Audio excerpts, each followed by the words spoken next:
When Andrew Shulz implied that a black girlfriend is more likely to complain about stuff all the time and hit you in the face, he was playing into two very obvious stereotypes. One, the sexist one about the nagging wife, and two, the racist one about black people being more violent. When you combine racism and sexism against black women, that's called misogynoir. And you either have an issue with that or you don't. And while yes, James and Fuhad did try and pull the conversation slightly back towards the black girlfriend effect, whereby a black girlfriend will make her white boyfriend dress better and groom better, but the main reaction they had was laughter. And they knew that was wrong, which is why they apologized, but only for the racism, not for the racism and sexism.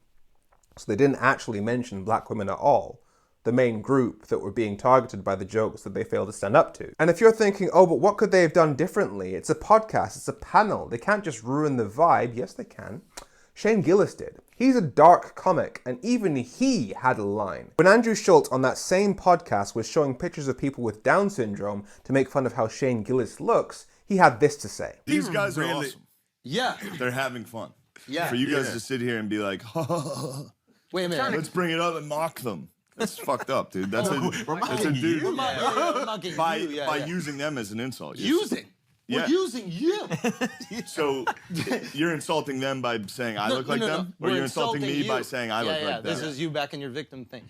No, I'm not being a victim. I'm saying the jokes you're doing is not, it's not like... It's not PC? That's not cool. And I'm trying to be as fair as I can here, because I have no interest in just dunking on these guys. I love their stuff. I've been on panels myself where there's an intense pressure to just go with the flow so that you're not the militant black guy causing problems, and so you get invited back. But twice in the last 2 years, I've been invited to a panel discussion and taken major issue with that discussion. On the one that was taped, I withdrew my consent to it being published. On the one that was live in front of 200 people, I called out the entire discussion in front of everybody. So even if they were deer in headlights during the taping and felt they couldn't say anything, come out afterwards. Use the massive platform that you have, in part thanks to black women, say that you thought the nagging wife trope belongs in the 50s. Say that you thought the bit about black women being violent sounded like he was auditioning for GB News. And if you end up having to apologize for failing to have black women's backs when they're being attacked on the podcast, make sure you at least mention black women in your apology. The painful thing is, I think a lot of us saw this coming, because the way they've always talked about obesity, women, LGBT issues has been,